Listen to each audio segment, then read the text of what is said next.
Hello friend, welcome to my channel geography institute. আমি সাগরিকা। আজ তোমাদের জন্য শেয়ার করতে চলে এসেছি আরও একটা স্পেশাল ভিডিও।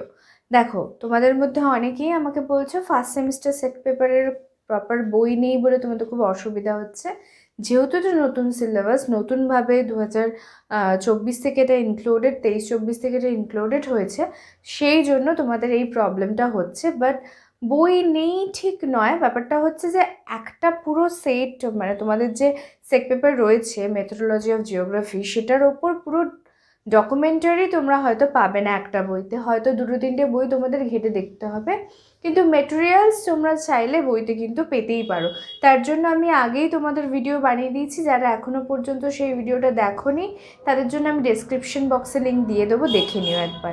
বছরে এটা প্রথম ভিডিও তোমাদের সাথে, তো সবাইকে জানাই হ্যাপি নিউ ইয়ার। সবাই খুব ভালো থেকো, নতুন বছরটা সকলের জন্য খুব স্পেশাল কাটুক এবং সবাই খুব ভালোভাবে নিজেদের কেরিয়ারে ফোকাস করতে পারো, এই আশাই করি। তো চলো আজকে লেসন শুরু করা যাক। আজ যে টপিকটা নিয়ে আলোচনা করতে এসেছি, হ্যাঁ সেটাও ফার্স্ট সেমিস্টার সেক পেপারেরই একটা টপিক, সেটা তোমরা দেখতেই পাচ্ছ যে data structure of master table. Master table বানানোর জন্য যে ডেটা স্ট্রাকচার আমাদের করতে হয়, সেটা কিভাবে করব এবং সেটা করার জন্য কি কি প্রয়োজন আমাদের, সেই নিয়ে আজ আমরা আলোচনা করব। তো চলো শুরু করে দেওয়া যাক আজকে ভিডিও। আর হ্যাঁ, এখনো পর্যন্ত যারা আমার চ্যানেলটা সাবস্ক্রাইব করোনি অবশ্যই সাবস্ক্রাইব করো, আর পাশে থাকা বেল আইকনে ক্লিক করতে ভুলো না।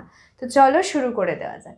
দেখো, ফার্স্টেই একটা ব্যাপার তোমাদের বলি, ডেটা কি তোমরা সবাই জানো, ডেটা স্ট্রাকচারটা আবার কী জিনিস? ডেটা স্ট্রাকচার হচ্ছে, দেখো তোমাদের যে সেন্ট্রাল টেন্ডেন্সি তো রয়েছে, অর্থাৎ তোমাদের স্ট্যাটিস্টিকের একটা পার্ট রয়েছে।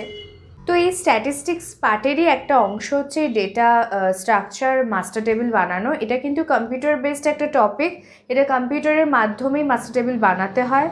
তো চলো দেখো আমি কি বলতে চাইছি এখানে। ফার্স্টে যেটা বলবো যে ডেটা স্ট্রাকচার ম্যাটারটা কী সেটা তোমাদের জানতে হবে।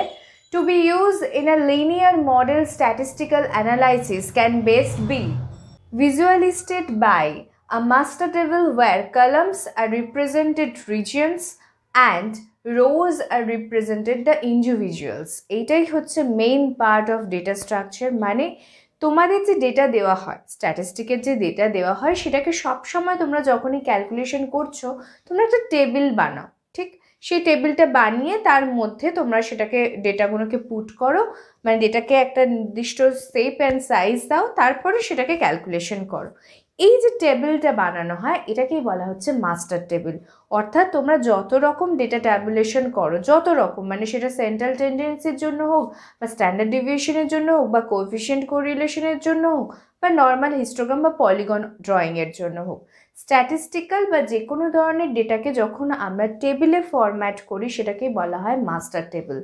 ওকে, তো মাস্টার টেবিল করার পর আমরা কি করি, বা মাস্টার টেবিলে আমরা কি দেখাই? সাধারণভাবে একটা টেবিলে দুটো জিনিস থাকে, একটা হচ্ছে রো, একটা হচ্ছে কলাম। এই জিনিসটা সবাই গন্ডগোল করে, ইভেন আমারও মাঝে মধ্যে ভুল হয়ে যায় যে কোনটা রো কোনটা কলাম। সবসময় মনে রাখবে রো কথাটা দিয়ে কি রিপ্রেজেন্ট করা হয়। রো হচ্ছে সমান্তরাল যে লাইনগুলো থাকে পরপর, উপর থেকে নিচের দিকে সমান্তরাল যে লাইন থাকে, সেগুলোকে বলা হয় রো। দেখো আমি এই জন্য তোমাদের ডায়াগ্রামটা দিয়ে দিয়েছি। এই যে লম্বা লাইনগুলো, মানে এই যে আড়াআড়িভাবে যাওয়া লাইনগুলো, ঠিক আছে, সমান্তরালভাবে যে তোমার সমান্তরালভাবে যে আড়াআড়ি লাইনগুলো অবস্থান করছে, সেগুলোকে আমরা বলি রো। আর কলাম কাকে বলে? কলাম হচ্ছে এইগুলো, যেমন বাড়ির কলাম হয় না, বাড়ি তৈরি করার সময় যে কলাম বোনা হয়, যে তোমাদের পিলারগুলো বানানো হয়, সেগুলো কী হয়? লম্বা শেপের হয়। সেরকমই আমাদের এখানকার কলামও হচ্ছে লম্বা শেপের কলাম, অর্থাৎ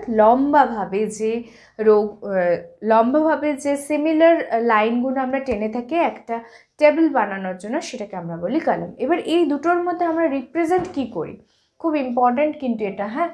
কলামসের মাধ্যমে আমরা রিপ্রেজেন্ট করি regions. What you mean by this?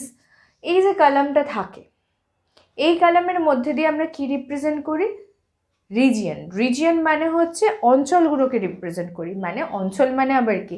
যদি আমি তোমাকে বলি যে ধরো আমরা একটা কি বলবো, একটা নির্দিষ্ট এরিয়ার টেম্পারেচারকে দেখাচ্ছি, যখন আমি এরিয়াগুলো লিখছি তখন আমরা এই লম্বালম্বিভাবে লিখছি, অর্থাৎ একই জায়গার ডেফিনেশন দেওয়ার জন্য ইন্ডিভিজুয়ালভাবে যখন আমরা পরপর ওপর নিচে বসাই সেগুলো আমরা বসাই কলামে। আর অন্যদিকে রোতে আমরা কি রিপ্রেজেন্ট করি? রোতে আমরা কিন্তু ইন্ডিভিজুয়ালসকে রিপ্রেজেন্ট করি, প্রতিটার আলাদা আলাদা গুরুত্বকে রিপ্রেজেন্ট করি রো এর মাধ্যমে। এবার হচ্ছে রো আর কলামের ব্যাপারে আমরা একটু জেনে নিই কি বলছে। দেখো, statistically individuals are depend from each other and that is shown by rows. মানে কি বলছে, ইন্ডিভিজুয়াল প্রতিটা আলাদা আলাদা জিনিস, ধরো বললাম এক্স একটা, ওয়াই একটা, বা ধরো ফ্রিকোয়েন্সি একটা, বা ধরো এজ গ্রুপ একটা, বা ধরো ক্লাস ডিভিশন একটা, ক্লাস বাউন্ডারি একটা, ইন্টারভেলস একটা। এই যে ইন্ডিভিজুয়াল প্রতিটা আলাদা আলাদা জিনিসকে যখন আমরা রিপ্রেজেন্ট করি তখন আমরা সেটা কিসের মাধ্যমে রিপ্রেজেন্ট করি? রো এর মাধ্যমে। তাহলে রো হচ্ছে individuals depends on each other, প্রতিজনের ওপর ডিপেন্ড করে দাঁড়িয়ে আছে, সেটাকে আমরা কখন দেখাই? ইন্ডিপেন্ডেন্স, এবং একে অপরের থেকে কোথাও না কোথাও তারা আলাদা। তো সেটাই হচ্ছে আমার রোজ। তাহলে রো এর মাধ্যমে আমরা কোন দেখাই? ইন্ডিভিজুয়ালগুলো দেখাই যেগুলো একে অপরের থেকে সম্পূর্ণ পৃথক। অন্যদিকে আমরা যেটা কলামসে দেখাই সেটা হচ্ছে রিজিয়নস আর নট ইন্ডিপেন্ডেন্ট। এরিয়াগুলো বা রিজিয়নগুলো যে যে টপিকের ওপর আমরা লিখছি সেগুলো কিন্তু একটা জায়গায় একই জিনিস নিয়ে আলোচনা করি একটা রো এর মধ্যে। যখন আমরা মাথার হেডিংটা রোয়ে লিখেছি, যখন কলামে সেই ফিগার আউটগুলো করি তখন কিন্তু একটা কলামের মধ্যে একই জিনিসের ফিগারগুলো বসানো থাকে। মানে ধরো এই কলামে আমি ফ্রিকোয়েন্সি দেখাচ্ছি, তো এখানে সব কটাতে আমি ফ্রিকোয়েন্সিই দেখাবো। আমি নিশ্চয়ই একটা ফ্রিকোয়েন্সি, একটায় এজ গ্রুপ, একটায় ধরো কি বলবো এক্স, একটা ওয়াই, এইভাবে তো দেখাই না। তার মানে কি একটা কলামে সবসময় কি থাকে? একই জিনিস থাকে, সেখানে কোনো ইন্ডিভিজুয়ালিটি দেখতে পাওয়া যায় না। তার মানে যখন যে ভেরিয়েবলসগুলো each other not independent, okay, independent হলে রোতে দেখাবো, যদি নট ইন্ডিপেন্ডেন্ট হয় মানে একে অপরের ওপর নির্ভর করে গড়ে ওঠে তখনই সেটা হয়ে যায় কলামের অংশ। তার মানে যদি আরও ডিটেলসে বলতে চাই তাহলে দেখো, এখানে হচ্ছে রো, এই রোতে আমরা কী লিখি? ধরো ক্লাস উইথ, বা ধরো এখানে যদি আমি ফ্রিকোয়েন্সি দেখাই এফ, বা ধরো এখানে আমি এক্স দেখাচ্ছি, বা ধরো এখানে আমি ওয়াই দেখাচ্ছি, ঠিক। এবার যদি ক্লাস উইথের মধ্যে সবকটা ধরো একটা 5, আবার 5 5, তার মানে কি এই জিনিসগুলো কি হচ্ছে? প্রতিটা একই, মানে ইন্ডিভিজুয়ালিটি নেই, এবং এটা এর উপর ডিপেন্ড করে, মানে এ কিন্তু ইন্ডিপেন্ডেন্ট নয়, পুরো বিষয়টা কিন্তু ইন্ডিপেন্ডেন্ট নয়। এ কার ওপর ডিপেন্ড করেছে? ক্লাস উইথের ওপর ডিপেন্ড করেছে। সেটা যখন আমি মেনশন করছি তখন সেটা কলামে বসবে। আর রোতে কি হচ্ছে? দেখো, একটা ক্লাস উইথ, একটা ফ্রিকোয়েন্সি, একটা এক্স, একটা ওয়াই, তার মানে প্রতিজন ইন্ডিপেন্ডেন্ট, এটা কারোর উপর ডিপেন্ড করে গড়ে উঠছে না। That is indicated the rows, okay. তাহলে রো আর কলামের মধ্যে ডিফারেন্সিয়েশন যদি তোমাদের পরীক্ষাতে তোমরা ইজিলি লিখতে পারবে, অবশ্যই একটা ডায়াগ্রাম দিয়ে দেবে, তাহলে জিনিসটা অনেক বেশি ইলাবোরেট হবে, ওকে। তো এই হলো রো অ্যান্ড কলাম। এবার নেক্সট যেটা আলোচনা করব সেটা হচ্ছে দ্য এক্সাম্পল। মানে আমি একটা এক্সাম্পল দিয়ে তোমাদের বুঝিয়ে দিতে চাই যে কীভাবে মাস্টার টেবিল বানানো হয়। কম্পিউটারেও বানানো যায়, তুমি চাইলে খাতাতে হাতেও বানাতে পারো মাস্টার টেবিল। আমরা যখন স্ট্যাটিস্টিক্যাল অ্যানালাইসিস করি অনেকে কম্পিউটার বেসডভাবে করে, আবার অনেকে খাতায় নর্মালভাবে করে। তো তোমাদের পরীক্ষার সময় খাতায় নর্মালভাবেই করতে হয়, কারণ তোমাদের তো কম্পিউটার অ্যানালাইসিস নেই এখানে। তো এটা হচ্ছে আমাদের খাতায় মাস্টার টেবিল বানানোর একটা প্ল্যান।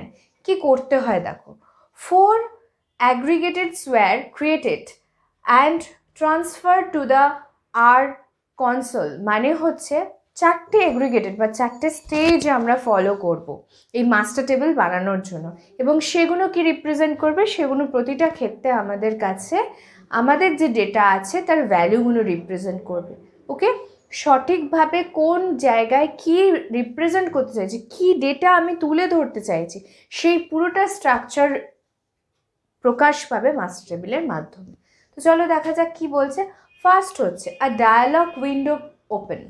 ডায়ালগ উইন্ডো মানে এইটাকে বোঝানো হয়, এটা কম্পিউটারে থাকে ডায়ালগ উইন্ডো বলে একটা পার্ট, কিন্তু তোমাদের খাতাটা ডায়ালগ উইন্ডো থাকবে না। তো ডায়ালগ উইন্ডো মানে তোমাকে যেটা ইন্ডিকেট করে দেওয়া থাকবে বা তোমাকে যেটা বলে দেওয়া থাকবে, যে ধরো বলে দেওয়া হলো যে পশ্চিমবঙ্গের যে ধরো 19টা জেলার মেল ফিমেল পপুলেশনের একটা ডায়াগ্রাম বা একটা তোমার মাস্টার টেবিল বানাও। তো সেখানে কি তোমাকে একটা ডায়লগ দিয়ে দিচ্ছে, কি বলে দিচ্ছে, পশ্চিমবঙ্গের 19টা জেলার মেল ফিমেল পপুলেশন।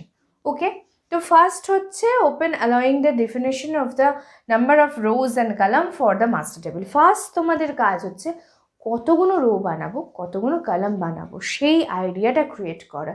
সেটা যখনই তোমাদের ডেটা দিয়ে দেবে বা বলে দেওয়া থাকবে যে এইভাবে বানাতে হবে বা এতগুলো বানাতে হবে, তখন ধরো তোমাকে বললো 19টা জেলা, পশ্চিমবঙ্গের 19টা জেলা। তার মানে কি 19টা জেলা হচ্ছে কি রিপ্রেজেন্ট করছে, জেলার মধ্যে 19টা। তার মানে জেলা যদি আমার রোতে বসে অ্যাজ আ ইন্ডিপেন্ডেন্ট, তার আন্ডারে বসবে 19টা জেলা, যাকে আমরা কলামে ফেলবো। তাহলে আমি অটোমেটিক্যালি কলাম পেয়ে গেলাম 19টা, আর মাথার হেডিংয়ের জন্য আরও একটা এক্সট্রা, মানে টোটাল আমার কলাম কি হয়ে গেল, 20টা কলাম। বুঝতে পারছো তো? রোগুলো হচ্ছে এরমভাবে মাথার ওপরে হেডিং হিসাবে যাবে, আর কলাম হচ্ছে তার আন্ডারে ভেতরে প্রতিটা জিনিসকে ডেসক্রাইব করা থাকবে। এটা গেল। এবার কি বলছে, the rose and column correspond to the group and condition. কীভাবে রো অ্যান্ড কলামকে আমি মেজারিং করব, সেক্ষেত্রে আমাকে একটা রিলেশন খুঁজতে হবে দুটোর মধ্যে। আমাকে কি বলেছিল, মেল ফিমেল পপুলেশন, রাইট?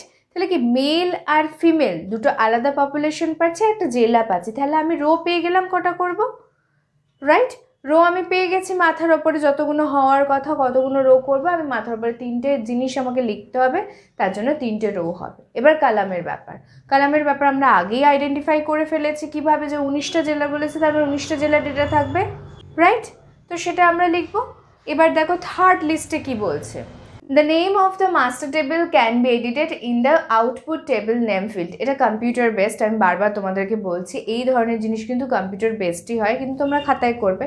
তো তোমাদের আর একটা কাজ করতে হবে, কি করতে হবে, এই মাস্টার টেবিল বানানোর পর মাথায় একটা হেডিং দিতে হবে।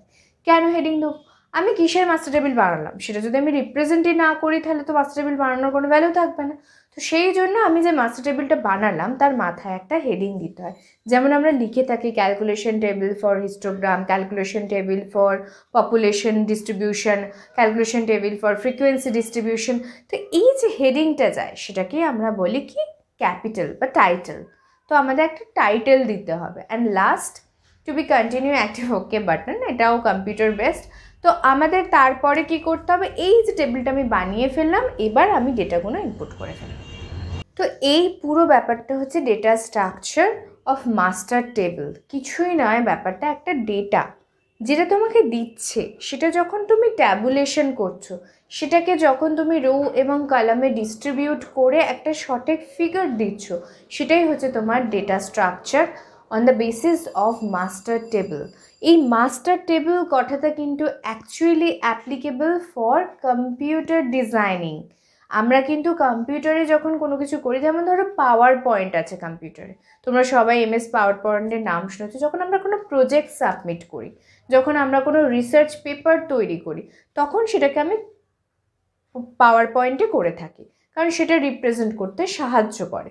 ঠিক সেরকমই যখন আমরা কোনো টেবিল বানাই, যখন আমরা কোনো ডেটাকে ইনপুট করি, তখন আমরা যেটার মাধ্যমে করি সেটাকে বলে master table.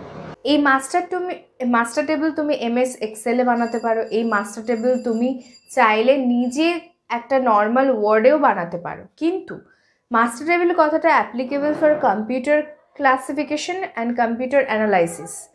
This is not a type of a page maker, okay? কিন্তু তোমাদের এখানে পেজ মেকারই করতে হবে আই থিঙ্ক। সো আশা করছি মাস্টার টেবিলের কনসেপ্টটা তোমাদের আমি দিতে পেরেছি। এবার এই মাস্টার টেবিল থেকে যে কোশ্চেনগুলো আসে সাধারণভাবে আমার আইডিয়া অনুযায়ী আসতে পারে, what is master table, how is it create, and what is the technique of creating a master table, what is the classification of master table tools, where you describe about the row and columns, okay?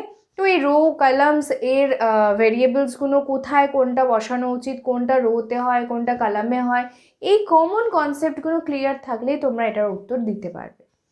তো এটা হচ্ছে master টেবিলের concept. এবার আর একটা জিনিস আছে, সেটা হচ্ছে হিউম্যান জিওগ্রাফি। হিউম্যানের ওপর মানে হিউম্যান জিওগ্রাফির যে পার্ট আছে তার একটা স্ট্যাটিস্টিক্যাল অ্যানালাইসিসের পার্ট তোমাদের রয়েছে 3rd ইউনিটে, মানে সেক পেপারের 3rd ইউনিটে। সেটা আমি নেক্সট ভিডিওতে আলোচনা করবো এবং সেটা খুব শিগগিরই আসতে চলেছে, এই উইকের মধ্যে আমি আপলোড করার চেষ্টা করব। ছোট ছোট বিষয়গুলো তোমাদের মাথায় রাখতে হবে। যদি কোনো টার্ম বুঝতে গিয়ে অসুবিধা হচ্ছে, কোনো কিছু বুঝতে অসুবিধা হচ্ছে, তোমরা গুগল করো। এখন তো সব কিছু ইন্টারনেট বেসড হয়ে গেছে। যেহেতু নতুনভাবে এই সেকশনটা শুরু হয়েছে তাই এত প্রবলেম হচ্ছে তোমাদের। আই হোপ নেক্সট টাইম থেকে আর এতটা প্রবলেম তোমাদেরকে ফেস করতে হবে না। তো আশা করছি আজকে তোমরা আমরা ভিডিওটা বুঝতে পেরেছো। যদি কোনো জায়গায় কোনো ডাউটস থেকে থাকে অবশ্যই কমেন্ট বক্সে লিখে জানিও। ভিডিওটা ভালো লাগলে লাইক শেয়ার অ্যান্ড কমেন্ট করতে ভুলো না। নেক্সট ভিডিও খুব তাড়াতাড়ি আমি আপলোড করার চেষ্টা করব। ততদিনের জন্য তোমরা সবাই ভালো থেকো। বাই।